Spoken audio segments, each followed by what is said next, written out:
night away, hang out the whole next day, laughing, having fun.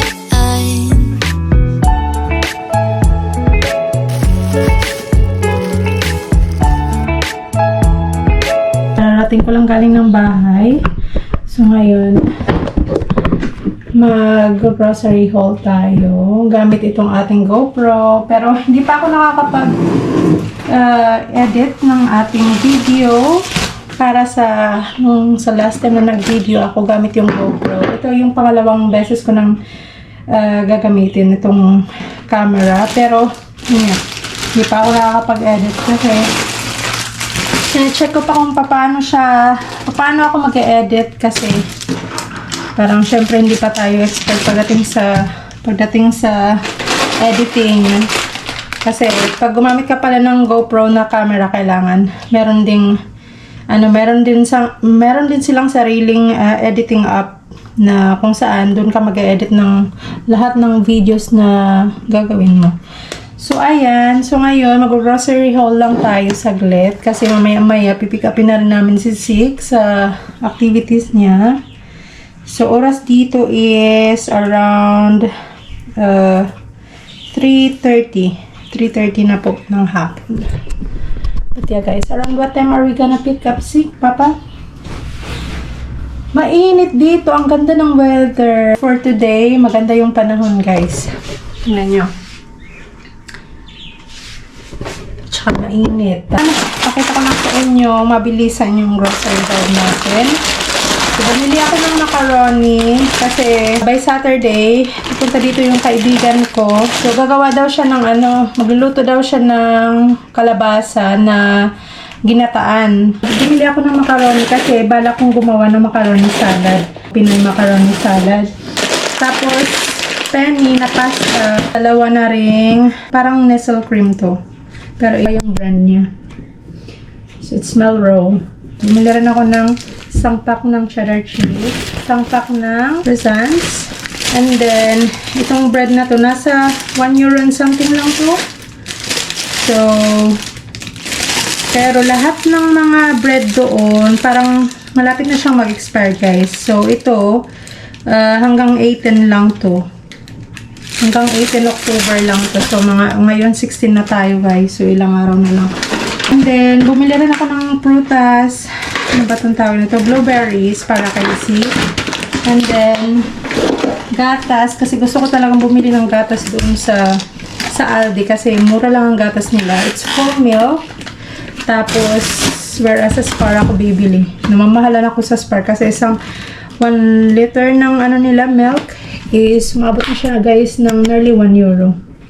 Samantalang ito, pag bumili ako ng isang pack nito, ang isang peraso nito, nagkakalaga lang siya, guys, ng 25 cents. So, diba? Bumili rin ako ng meat, chicken, cheeseburgers, and then, pork. Luto-luto lang yan, guys, sa butter. And then, pork na rin. Kaya ako bumibili ng ganitong pork, guys, kasi pagka in case na wala akong ibang maluto para sa ulam ni Sik, gumagawa ako ng soup, yung tinulang pork, tapos sausage na rin. And then, yung ground pork, kasi baka mag-spaghetti tayo one of these days. Let's see. And then, Papa, do you have new one? In Aldi, right? Cake? From Nestle. Pouches? Yeah. So, nakita ko kasi yun doon sa shelves nila. Ngayon ko lang to nakita for how many times na ako pupunta ng Aldi. Ngayon ko lang to nakita, guys. So, si Sik mahilig kasing kumain ito, especially in the morning kasi wala siyang ganang kumain ng bread. So, ito, pinakain niya, yung parang yogurt. So, bumili rin ako ng strawberry jam. Pala yung para sa macaroni salad natin. Pinoy macaroni salad. Bumili na rin ako ng fruit cocktail. So, at saka apple mousse. Kasi naghahanap si Sik ng apple mousse. Nagkataon na wala kaming apple mousse. So, ayan. Bumili rin ako ng garlic powder. Tagal ko nang hindi gumagamit ng garlic powder. Kasi marami kaming garlic dito. So, I prefer to use it instead. Hanggang sa maubos, saka ko bibili guys ng garlic powder. Tapos, nakita ko itong ramen. So, the last time bumili rin ako ng beef ramen at saka chicken. So, okay naman siya. Masarap. Kaya lang hindi ko nakita yung chicken flavor doon. Parang ubos na.